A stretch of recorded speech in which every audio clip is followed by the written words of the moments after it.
어, 앞에 발표자 분들께서 원체 이 발표를 잘해 주셔서 제가 뭐 중복되는 내용들이 많이 있어서 어떻게 발표를 해야 될까 고민이 참 많습니다. 그리고 또 저보고 또 많은 얘기를 해 주십사 싶어서 또 시간도 좀 땡겨서 진행을 해 주셔서 제가 좀 발표를 여유 있게 할 수 있는 시간이 된 것 같습니다. 이 제목을 건설업 안전보건 생각과 접근 방법을 전환하면 어떨까? 우리의 이제 간행적 이 법을 정해놓고 법에서 정한 테두리 내에서 자꾸 움직이다 보니까 어떤 틀에서 벗어나지 못해요. 그러다 보니까 행정적 업무로 포커스는 많이 맞춰져 있죠. 그러니까 행정적 업무로 포커스가 가 있다 보니까 어떤 실효성이나 효과성 이런 부분에 대해서는 완전히 배제가 되는 것 같아요. 그래서 생각을 한번 바꿔보자. 그래서 거기에 따른 부분에 조금 우리가 행해왔던 그런 산업안전에 대해서 어떤 비판적인 부분도 조금 있을 수 있고요. 그리고 또 거기에 따라서 어떻게 바꿨으면 좋을지 그런 부분까지 같이 포함시켜서 말씀을 좀 드리고자 합니다.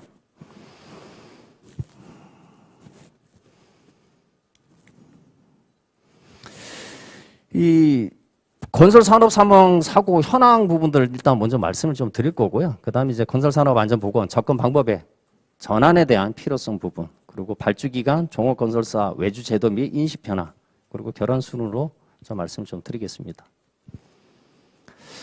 이 최근 10년간, 그 2011년도부터 20년도 이 산업재해 사망사고 이제 발생 추이입니다. 이런 부분들이 이제 보편적으로 언론에 보도가 많이 돼 있는 상태죠.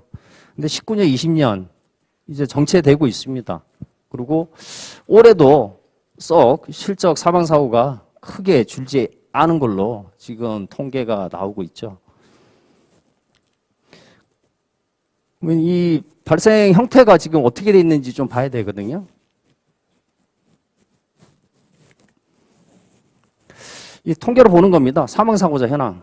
이 전체 사망사고가 2020년도에 882명이 발생이 됐습니다.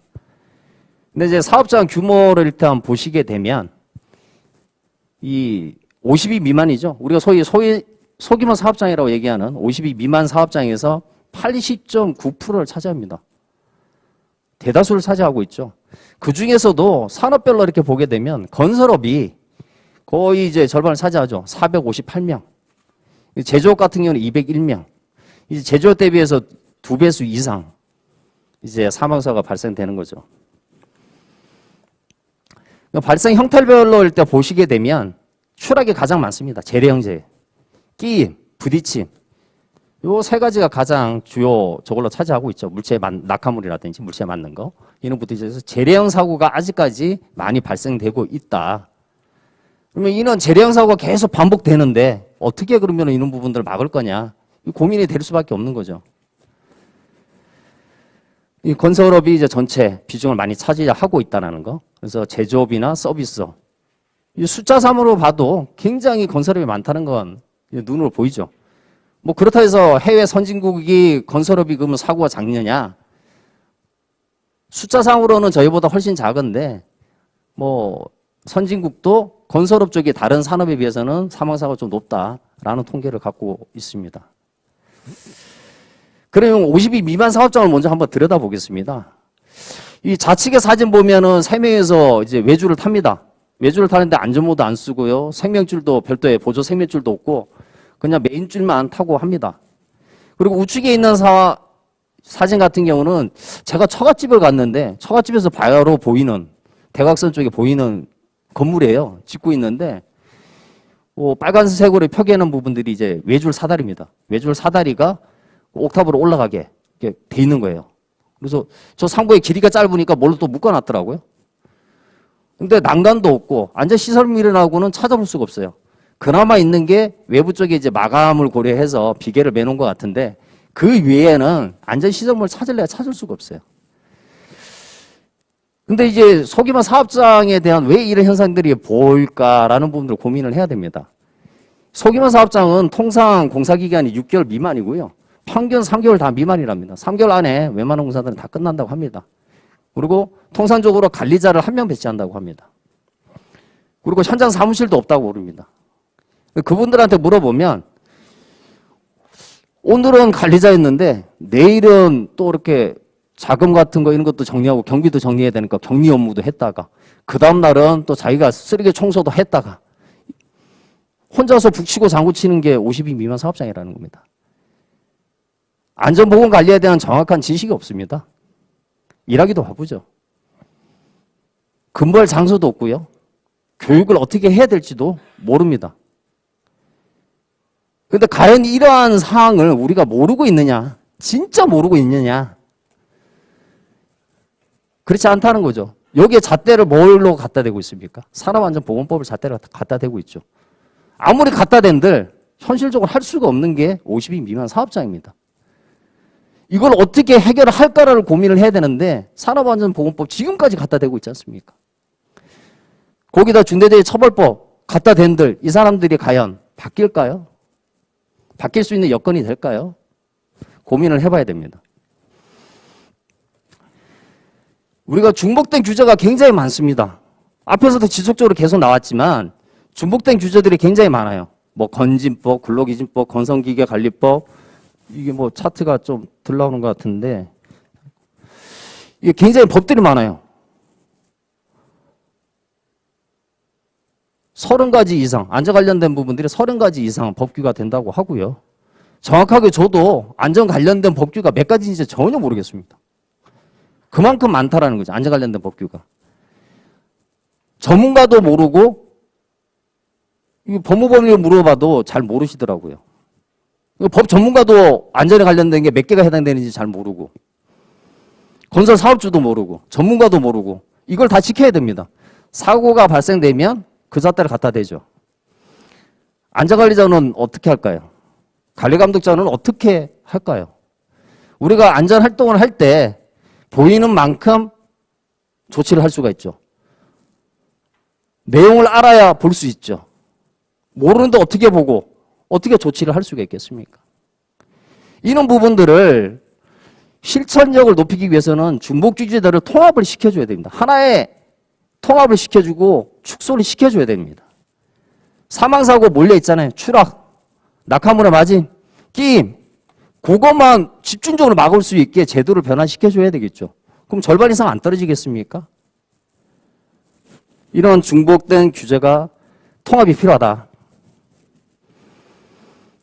우리 산업안전보건법이죠. 법 조항만 해도 너무 많습니다. 법조항 166조, 시행령 112조, 시행규칙 243조, 이 위임규칙이죠. 위임규칙만 해도 수십 개에 이릅니다. 산업안전보건법 하나라도. 항목만 봐도 뭐 1200개 이상 된다고 하더라고요.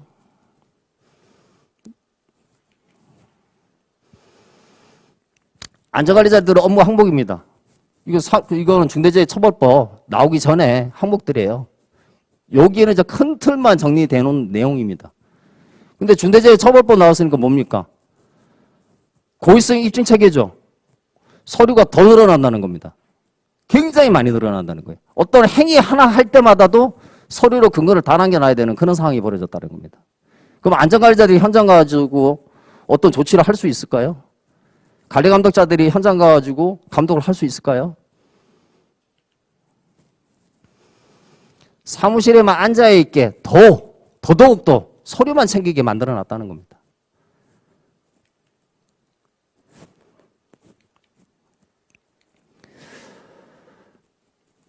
우리가 건설로 사망사고를 막으려고 하면 거기에 맞는 제도를 정비를 해줘야 되겠죠. 우리가 지금 항상 이슈가 되고 있는 코로나19 뭡니까? 백신이죠. 아무 백신 맞추면 됩니까? 아니지 않습니까? 거기에 막는 처방이 이루어져야 되죠. 제도는 광범위 해놓고 규제는 광범위 해놓고 할 수 없는 상황에서 하라고 얘기를 하면 선택권은 뭘까요? 철저하게 법을 지킬 수 있는 방법이 하나 있을 거고요. 법을 무시하고 할 수밖에 없는 그런 상황에 두 가지 선택권이 생기겠죠.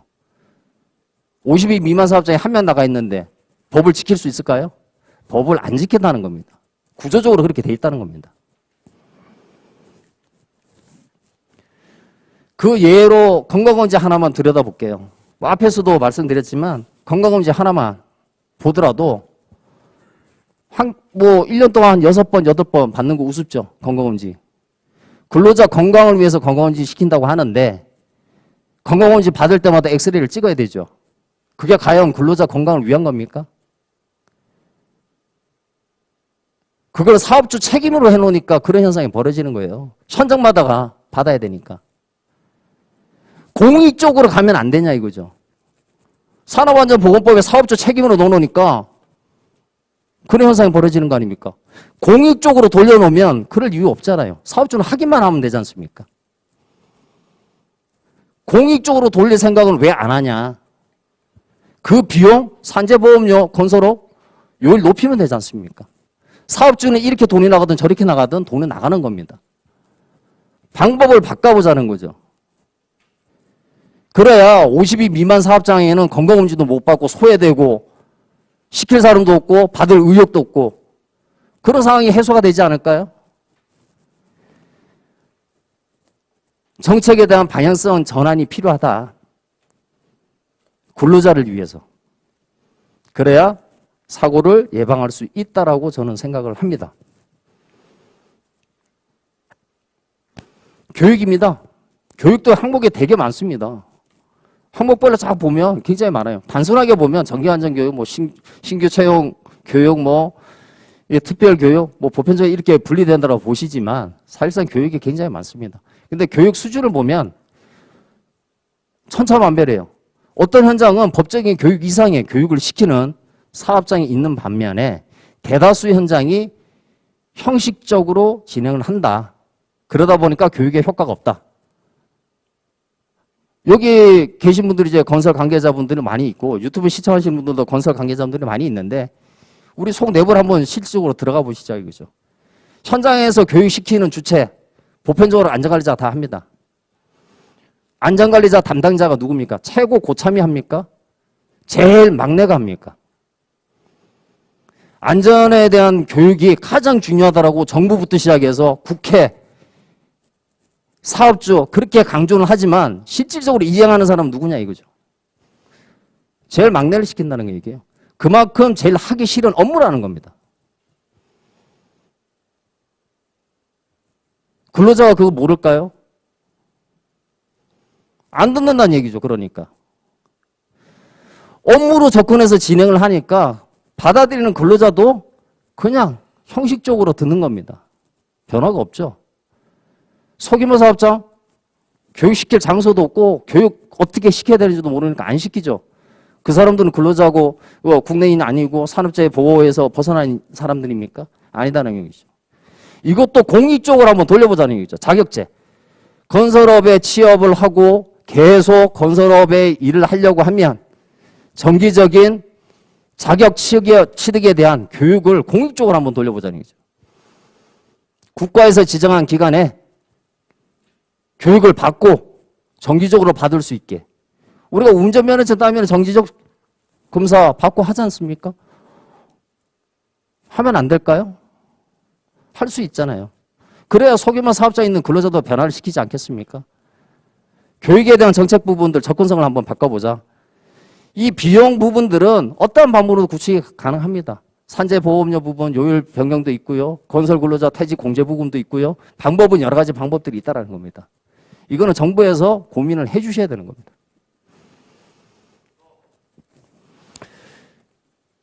안전보건 경영체계, 중대재해처벌법 올라오면서 가장 이슈되는 부분, 가장 기본적인 거죠. 안전보건 경영체계. 국내에서 공단에서 실시하는 안전보건 경영체계 인증사업이 있습니다. 근데 그 현황을 한번 볼까요? 이게 뭐 2018년까지의 기준이긴 하지만 지금 현재 기준도 큰 변화는 없습니다. 전체가 174개가 나갔고요. 유지하는 게 108개 정도 됩니다. 이게 이제 분야가 이제 3개 분야로 나눠지는데 발주기관, 종합건설, 전문건설 이렇게 3개 분야로 나눠집니다.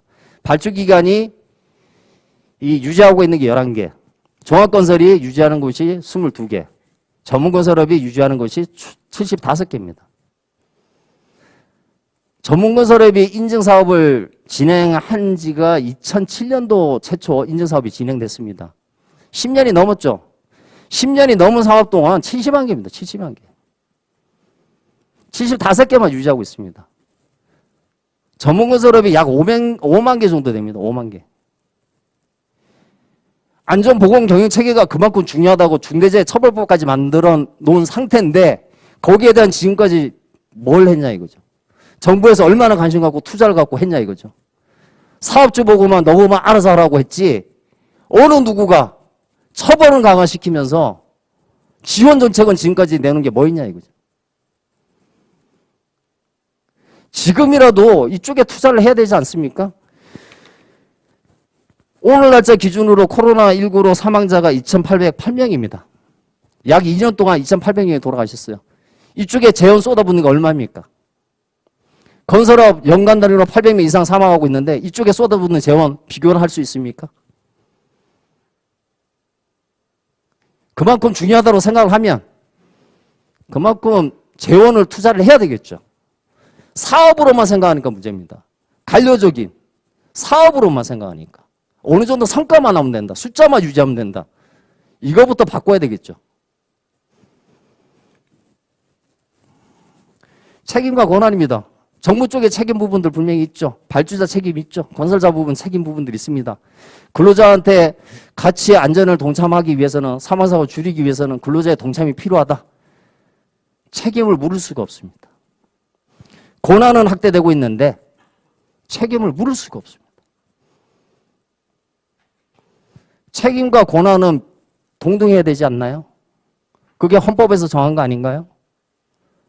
근로자는 헌법에서 정한 범위를 벗어나나요?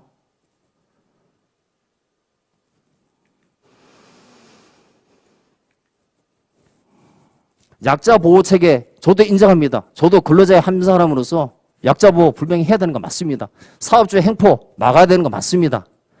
허나 과도한 보호 체계는 오히려 해가 된다는 거죠.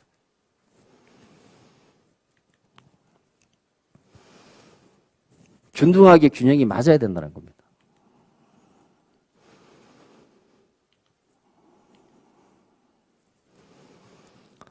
자, 산재보험에 가장 민감하게 얘기하는 산재보험 부분입니다. 산재보험 부분 감액하자고 하면 근로자들 난리 나죠.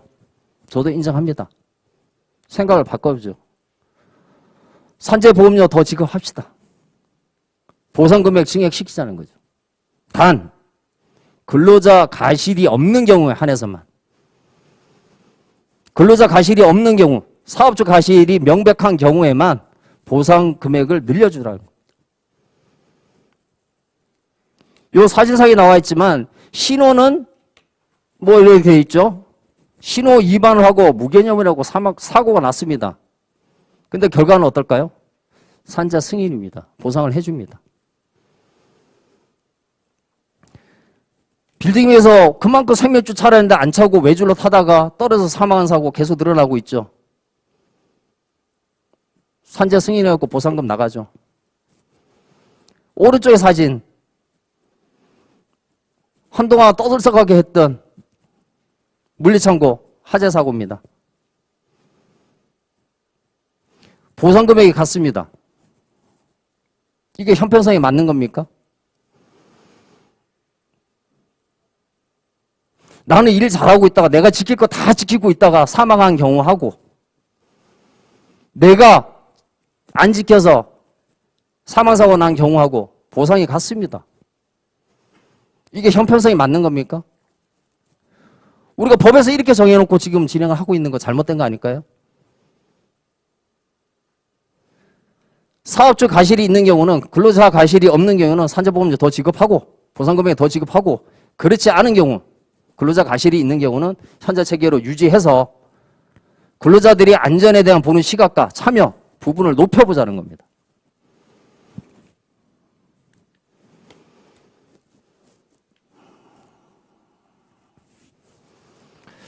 보호구입니다. 개인보호구 수차례 장기간 동안 계속 보호구에 대한 부분 나오죠. 근로자가 지참을 좀 하게 만들자 기본적으로. 자, 왼쪽에 보면 새 제품 당근 하나 있고 중고 그 돈이 모양이 있죠. 새 제품입니다. 당신 근처 사이트예요. 중고 판매 사이트 뭐 이런 데 보면요. 안전화가 되게 많이 뜹니다. 뭐 15만 원짜리 안전화를 뭐 5만 원에 내놓고 새 제품인데 어디서 구했을까요? 너무 많이 나와요. 어떻게 안전화를 이렇게 싼 가격에 판매가 가능한가? 건설업에서 지급되는 보호구는 상시 근로자의 몇 배수 이상 지급을 하고 있는 현실입니다. 보호구는 일회용 제품일까요? 산업법상에 하루만 출력해도 보호구 지급하게 돼 있죠. 지급 안 하면 사업주 책임 묻죠. 이게 맞는 건가요? 기본적으로 안전모, 안전대, 안전화만큼은 근로자가 받아가자는 얘기죠. 단 근로자한테 부담은 주지 말자는 겁니다. 구입 비용에 대해서는. 근로자한테 부담을 주지 않은 범위 내에서 근로자가 지참하게 하자. 그래야 보호구에 대한 중요성, 인식, 기본적인 인식이 개선될 거 아닙니까?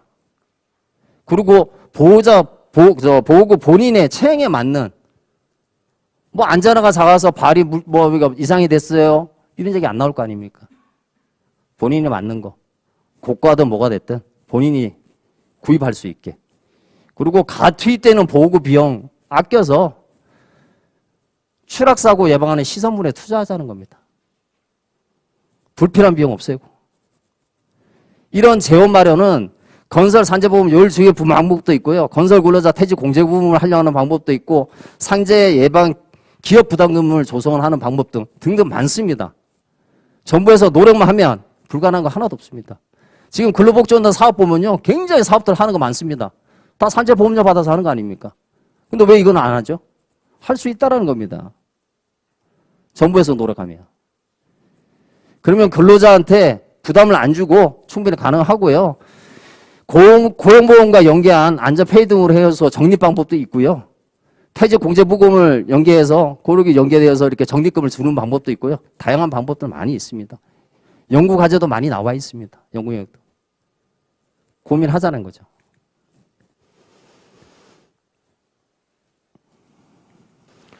요 부분은 장표는 이제 소외계층, 산재보험 학대 적용 부분들이에요. 과거에는 직접 고용 근로자에 대해서만 보상을 해주던 산재보험 자체가 요즘 계속 확대되고 있죠. 그래서 특수고용 형태도 지금 들어왔고 플랫폼 근로자도 지금 들어와 있고 이 정부 방향성 자체가 소외계층 그 외에도 다 이렇게 끌어안고 가겠다는 그런 부분들입니다. 그리고 최근 이제 개정 입법 보면은 이제 사업주 의견도 안 듣겠다는 거죠. 그 얘기인 짓은 뭐냐면 모든 근로자 근로를 통해서 어떠한 질병이 없거나 사고가 당하는 경우에 대해서는 어떤 보상은 적절한 보상을 하겠다. 저는 그 방법에 대해서 찬성합니다. 당연히 보상해줘요. 누군가는 보상을 해줘야 되는 게 맞는 겁니다. 소외계층까지 전부 다. 단 사고 부분 가지고 동일시는 하지 말아달라. 나쁜 사고와 일반 사고에 대해서는 구분을 지어야 되지 않겠냐 이거죠. 나쁜 사고에 대해서는 그만큼에 대해서는 재발방지 대수사하고 물어야 되겠죠. 책임을. 단 그렇지 않은 사고 부분들 그런 부분들은 책임을 묻지 말아야 된다는 겁니다. 근데 지금 무게중심이 같죠. 잘못됐다는 겁니다.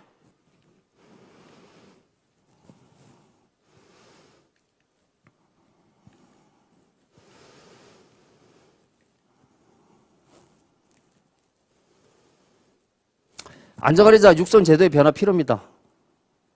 안전관리자 좀 전에도 말씀드렸지만 사업주 방어 체계로 다 돌아섰습니다. 그럴 수밖에 없죠. 월급 주는 사람 말 듣게 그렇게 지금 시대 변화 만들지 않았나요? 입증 체계입니다. 뭐랬는지 자꾸 서류만 요구하니까 서류하기도 바빠요. 그럴 수밖에 없죠. 근로자의 안전 신경 쓸 여유도 없습니다. 우리가 업무를 가르칠 때 그렇게 가르치고 있습니다. 지금. 이건 안전관리자가 아니고요. 그냥 회사에 서류 업무하는 직원들 뽑는 형국밖에 안 된 거예요. 준법보다 편법으로 지금 가르치고 있고요. 신념이 아닌 업무로 지금 일을 가르치고 있습니다. 생명을 지키는 파수꾼이라고 얘기하는 안전관리자인데 최소한 신념은 있어야 되지 않나요? 근데 업무 체계가 지금 이렇게 계속 바뀌고 있죠. 이거 잘못됐다는 겁니다. 이런 문화 부분 바꿔야 되고요. 안전관리자에 대한 육성제도 반드시 필요합니다.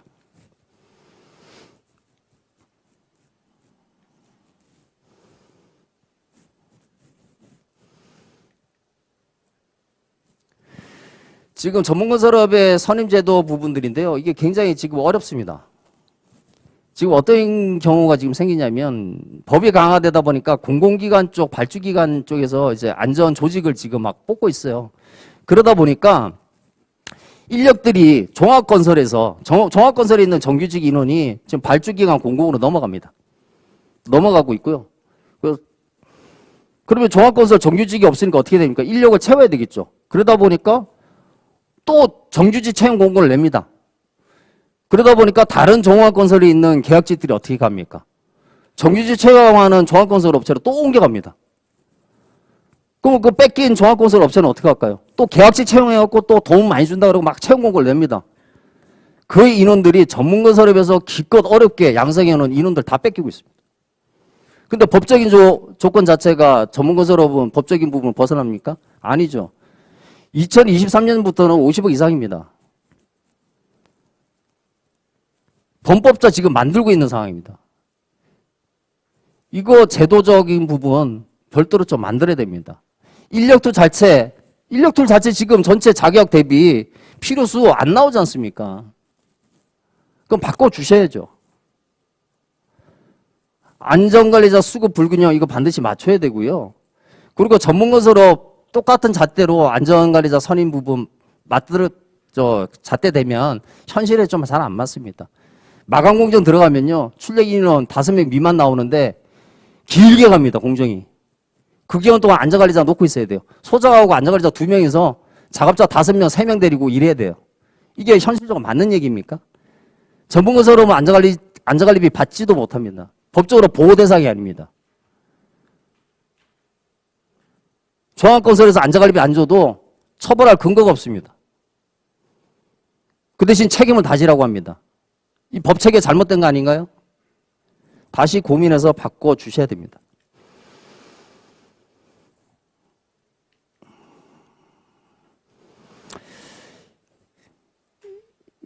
이번 건은 조금 이제 지금 현실적인 부분들 좀 가서 본 겁니다. 이제 발주기관이나 이제 종업건설사 외주 관련된 인식에 좀 변화가 좀 필요합니다. 법이 강화되면 거기에 대해서 어떻게 효율성으로 접근할 거라를 고민을 하셔야 되는데 그런 부분들이 아니라 자꾸 누군가를 시켜요. 누군가를 자꾸 끌고 들어가려고 합니다. 그러다 보니까 전문건설업을 많이 괴롭혀요. 어떤 부분들을 시설적인 측면이나 인센티브나 예산이나 상생 관련된 거나 조직이나 교육이나 어떤 부분들을 지원 방향으로 고민하지 않으시고 자꾸 뭔가 시켜서 하려고만 합니다. 사례를 하나 볼까요? 현장 내 현장입니다. 현장 내. 그 들어와 있는 현장 내에 상대평가해가지고 하위업체 와서 대표이사 보고 발표하라 그럽니다. 대책 내놓으라 그러고요. 종합건설업 대표이사 안전 전문가입니까? 한번 여쭤볼게요. 전문가 없지 않습니까? 대표이사가. 발표를 시켜요. 그게 제대로 된 건가요? 협력업체 괴롭히는 겁니다. 그 회사 안전조직 무너뜨리는 거고요. 현장마다 이렇게 해버리면 대표에서 못하죠. 어떻게 합니까? 뭐가 안 되는지 같이 고민해서 그러면 우리가 어떤 부분들 지원을 해주면 너가 잘할 수 있겠네를 고민을 해야 되는데 무조건 페널티만 부여합니다. 현장 가면 어떻게 합니까? 공기는 단축시켜놓고 니들이 인력 더 되고 관리인은 더 돼서 관리 잘하라고 합니다. 가능합니까? 불가능하잖아요. 환경은 악조건을 만들어 놓고 관리적 측면에서 관리를 잘해서 사고 내지 말라는 게 이게 맞는 얘기냐고요. 아니지 않습니까? 못하는 거예요. 환경에 사고가 날 수밖에 없는 상황에서 장비가 2대만 들어만 깍차리 현장에 4대씩 넣고 일하라고 하는 게 우리 현실이라는 겁니다. 그게 관리적인 측면으로 방어가 됩니까? 발표 자료가 지금 이제 마지막 전표 같은데요. 이 마지막 전표 맞나요? 어떻게 되지? 아, 그렇습니까?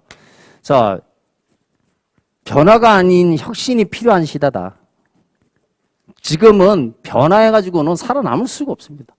혁신이 필요한 거지. 혁신하는 게 뭡니까? 바꿔야죠. 하나 바꿔도 됩니까? 안 되죠. 모 그룹사의 고 이건희 회장님 말씀하신 거 있죠. 유명한. 마누라만 빼고 다 바꿔라. 싹 바꾸라는 겁니다. 혁신 없이는 건설산업 생존 불가능합니다. 이거 건설사만 바뀌면 되나요? 아니지 않습니까? 정부도 바뀌고요. 국회도 바뀌고요. 정부 정책 자체가 접근 방법을 바꿔야 되는 겁니다. 그래야 사망사고 막을 수 있지 사업주 책임만 강화한다고 막을 수 있는 구조가 절대로 아닙니다. 사업주가 책임지는 만큼 정부도 그만큼 가중하게 책임을 져야 되는 상황입니다. 혁신, 변화가 아닌 혁신입니다. 싹 바꿔야 됩니다. 그러지 않고는 건설 현장 사망사고 절대로 줄일 수 없다. 단 1, 20%는 줄일 수 있겠죠. 그 이상은 줄일 수가 없는 구조라는 겁니다. 혁신 없이는. 이런 혁신이 이루어지기를 기대하면서 저의 발표는 이걸로 마치도록 하겠습니다. 감사합니다.